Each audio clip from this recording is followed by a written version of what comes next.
Hey, what's up, world, and welcome to the 134th edition of the Take One Podcast. I am your host, August C. Jones, and today we're going to be talking about a few things. Now, I know this episode is late, but I wanted to get this out as well as Box Office Talk. It's on my channel right now. Go ahead and check that out.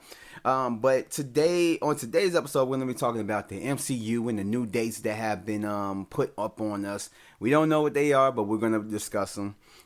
Joker hits $1 billion. We're going to be talking about the new SpongeBob movie trailer that dropped, Sponge on the Run, as well as we're going to be talking about Black Adam movie finally confirmed and the date of when we will be expecting this movie to hit theaters. So with that said, let's jump right into the first topic, which is MCU adding 5 new titles, or Marvel adding 5 new titles to the MCU slate and everything else. But before we get into the new dates, let's run through the movies that are coming out, like for sure, coming out on these specific dates. We got Black Widow coming out next year, May 1st, Eternals, November 6th, and then Shang-Chi, which is the start of 2021. February 12th. Then we got Doctor Strange in the Multiverse of Madness, which is scheduled to hit May 7th, 2021. And then Thor, Love and Thunder, which is scheduled to hit November 5th, 2021. And then Black Panther 2 is scheduled to hit May 6th, 2022. And then the other dates are going to expand from 2022 to 2023, which is October 7th, 2022. And then February 17th, 2023, May 5th, 2023, July 28th, 2023, and November 3rd, 2023. So what we learned from this? What have we learned from this? That I did skip out on certain dates where certain dates have been solidified. Maybe, possibly. But also looking at these dates, the one thing that stands out to me is that starting in 2023, we're going to have 4 Marvel MCU films coming out. I don't know if that's going to be every single year from then on, but we started from maybe 1, 2 a year to 3 a year, and then 2023 is going to be the start of 4 movies, because we got from February, May, July, and November are all going to have MCU films. Now, starting with the date of October 7, 2022, we don't know what movies these all are going to entail. Now, more than likely, up in 2023, July 28th, that's more than likely going to be the last Tom Holland Spider-Man movie within the MCU. I feel like they're going to put that in that place. The other movies, we don't know. I mean, we still have the Guardians of the Galaxy movie that still needs to be done. By then, James Gunn should be done with the Suicide Squad movie. So one of those slots is probably for, Volume 3.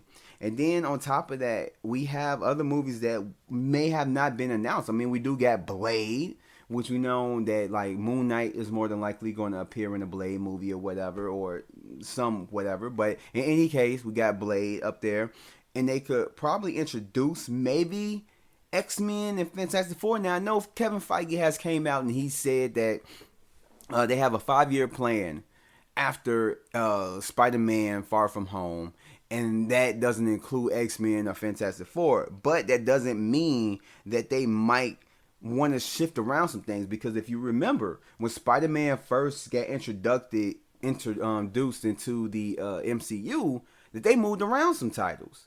That I believe Thor was supposed to come out later in the year. That it was came out in Thor, Ragnarok was supposed to come out later, or earlier. I'm tweaking. It's supposed to come out earlier. Black Panther was supposed to come out the year prior.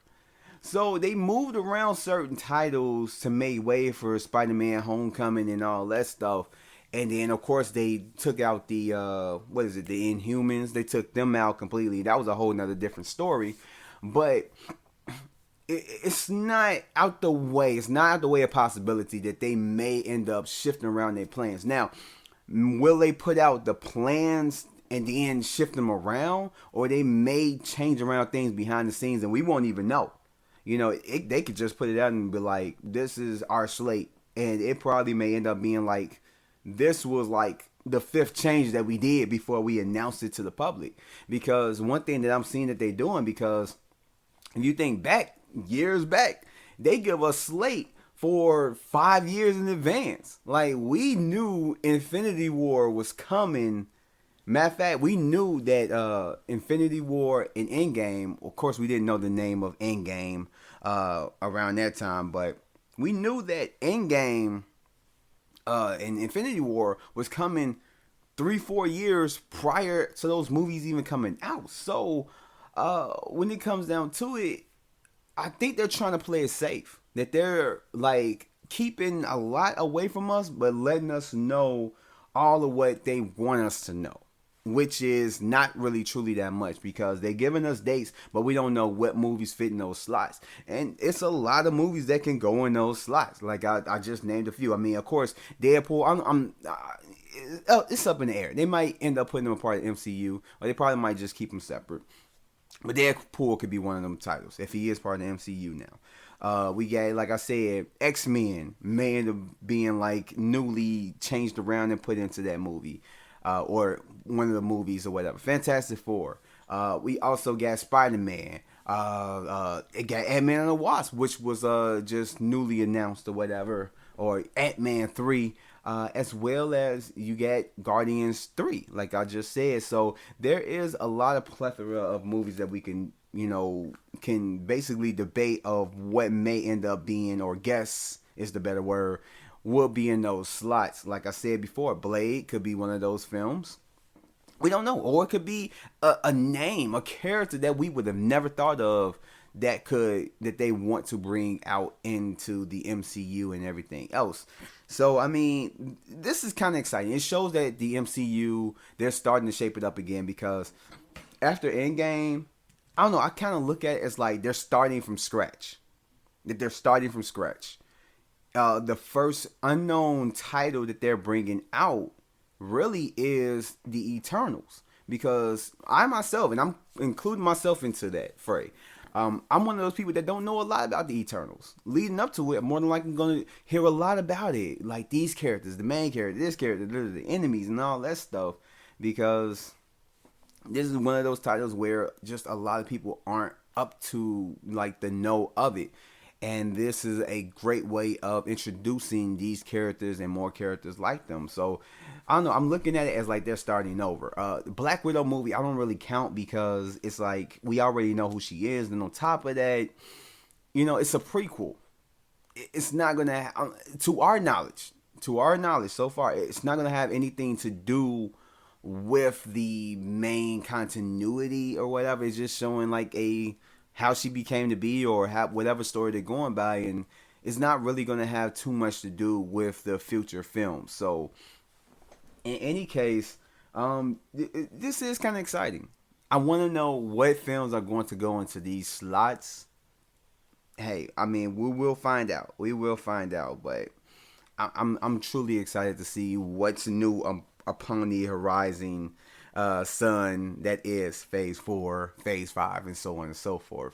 Hopefully it would be maybe even way more exciting than phase 1 through 3. We don't know.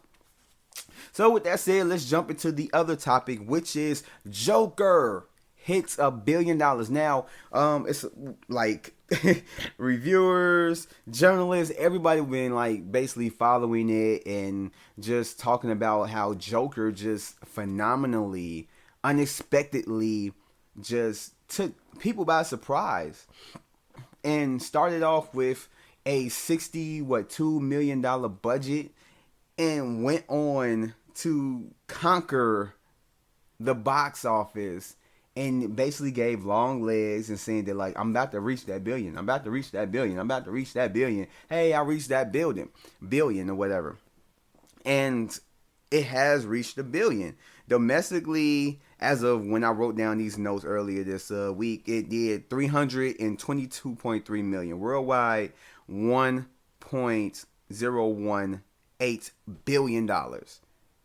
And it's crazy. Like, it did more money than The Dark Knight. And to me, The Dark Knight was a way better film. But at the same time, Joker did over that. Not by a crazy, crazy amount, but it did a good amount over it. The Dark Knight did worldwide $1.004 billion. I don't think nobody expected it. And then what's crazy is that both of those movies, have to do with the Joker. Have to do with the Joker. And hey, both of them were played by actors that did the role well. That literally took that character and just skyrocketed on. Now, a lot of people might still look at Heath Ledger as the best Joker, but Joaquin Phoenix did an amazing job with being Joker. Did an amazing job. And like right now, it's the most profitable comic book movie of all time. And the first R-rated film. Not R-rated comic book movie, not comic book movie or anything else. The first R-rated film to reach $1 billion. Sit on that. Sit on that. The most profitable out of all these movies that it came out, out of all the comic book movies, Infinity War, Endgame, Captain Marvel, Black Panther. It is the most profitable comic book movie of all time, with a $62 million budget and made over $1 billion.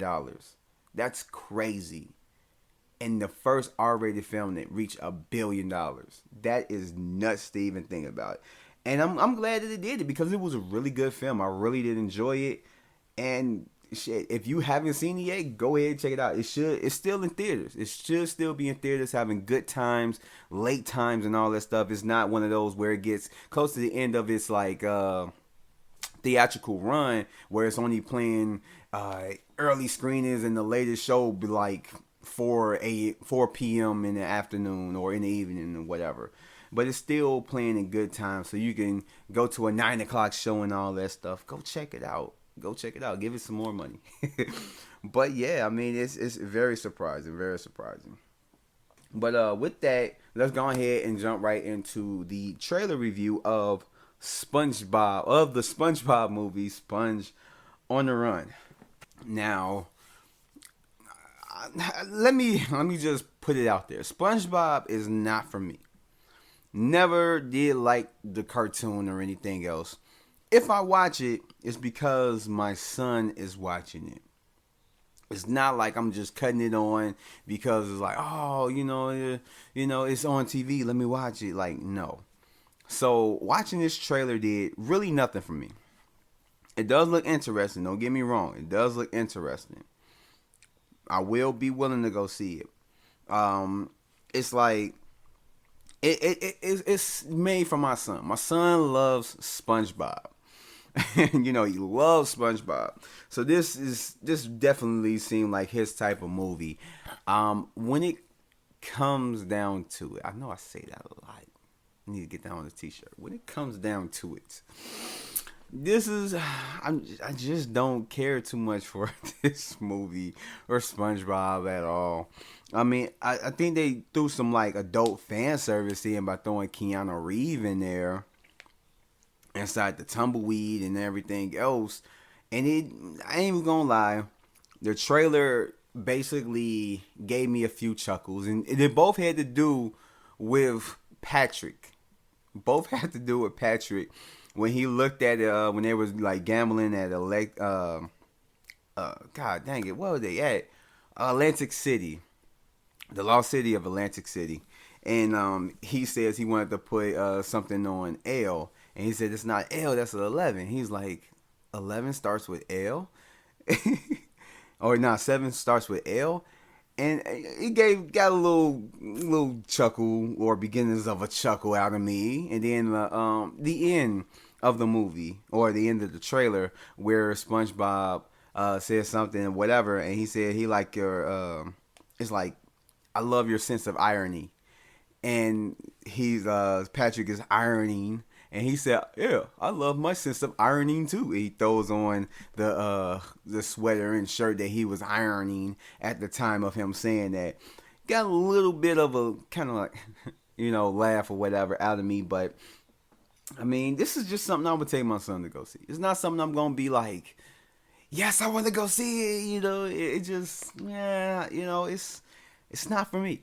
It's not for me. But I mean, it looks decent. I love the animation. I see that they went the route of doing a, you know, kind of like a digital animation and not hand drawn stuff like they did with the last two movies. I guess they kind of figured that that wasn't really going to work and that 2D animated films aren't what even kids wanting to go see. So I guess they tried to change it up. I don't know if this is connecting to the other two movies or if the other two movies have a connecting thread and they acknowledge it. I don't know, but I'm pretty sure kids do not give a flying care about it at all. They just want to see SpongeBob, but I can see that they're doing it a different type of way. So it's to kind of like put in the flavor of like all the movies that's coming out, digital animation, not hand drawn, but just doing it the newer way that we've expected to see these animated films like from Pixar, DreamWorks, and Illumination and stuff like that. So I guess you could say it's a little bit more appealing because they did it that way. But other than that, yeah, this trailer was decent. But with that said, let's go ahead and round off the end of this podcast talking about Black Adam. So we've been waiting years, and I literally mean years. It was announced, I think, over 5 years ago that Black Adam was gonna be having his own film. At first, it was gonna be up in the Shazam movie, and then it was like, "Yo, this character deserves his own film. Let's go ahead and give him his own film." And with all the stuff that was happening with DC and everything else, and them like having like subpar type movies or just kind of divided and mixed and not well received films, it was kind of like put on the backboard. Like, do we really want to do this? So it's like they're trying to get their footing now, and it shows that they're kind of getting their footing now. Aquaman doing $1 billion, Shazam being a really, really good film, and basically having positive reviews. And then Joker, as I mentioned earlier, doing $1 billion. Even though it's not connected, it's showing an interest in DC again. And then we're gonna go see what is it? Birds of Prey is going to do, and I'm not gonna say the long ass title. And then we got Wonder Woman coming out next year. We're going to see what both of those movies doing. If Birds of Prey does really well, which I have my doubts with that, and if Wonder Woman does really well, which it more than likely will, it's going to more than likely solidify more properties being brought in. And maybe just a Man of Steel 2. Of course, we got the Batman coming out. Really not too sure if it's still going to be connected to that, the continuity of the BVS, which I like to call it the BVS timeline, but BVS universe. But at the same time, we were waiting. We didn't know what was happening with Black Adam. Dwayne "The Rock" Johnson didn't know. It was just like it's coming out, but we really didn't hear anything until recently was told to us by Dwayne "The Rock" Johnson that this movie is officially confirmed to come out, and the release date is December 22nd, 2021. And that kind of like a date that we're going to talk about it a little bit. I'm going to add a little bit to it, but just kind of like the rumors confirmed that's been added on to it is that Hawkman is going to be up in there, and maybe Dr. Fate, and these rumors or whatever, as well as Dwayne "The Rock" Johnson has came out in an interview with Screen Rant, and basically on his press circuit with the upcoming Jumanji movie, talking about the JSA, which is the Justice Society of America, is going to be introduced into the film. Now, we don't know for sure if that is correct, but that seemed kind of exciting. I don't know. Like, to have a little bit more elements to it, it makes it a little bit more exciting. To have more characters, more things, more interactions involved in it. I don't know. I really felt like maybe they should focus on maybe another Shazam movie, and then Black Adam would be a part of that and be the villain up in that movie. I feel like that probably would have been better. But hey, I mean, maybe they have a great script for it, and they feel like, yeah, Dwayne the Rock Johnson. I'm just calling him the Rock. I guess they feel like the Rock is more of a main character type person, even though he, with his acting skill, he can play a main villain really like awesome, you know. But I guess they feel like they want to have him in the forefront as the main character in his own movie. So there is nothing wrong with that, especially if it ends up bringing in more money. Hell, go ahead, do what you do. And I'm excited about this. I really am excited to see what Dwayne the Rock Johnson is gonna do with a Black Adam type film. Now, looking at the date, I told you I was gonna get back to it. Getting back to the date. If you hadn't noticed, or if you don't know, Avatar 2 is coming out, which its date is going to be December 17th, 2021. And that poses a question. Who's going to blink first? My money is on Black Adam, because we had this whole thing before where Wonder Woman was going head to head with, was it Star Wars or Avatar? But they were going against a major film. I think it was Avatar with this movie, with Wonder Woman 1984. That's why it ended up getting moved. And basically for more, because of that, as well as they can have a little bit more time with it to flesh it out and correct and do it up a little bit better than what they might do. If it's good, make it real good, something like that. And this is another thing where you're putting a unknown character up against a franchise that is really known and that more than likely has a lot more going behind it, especially being behind Disney now.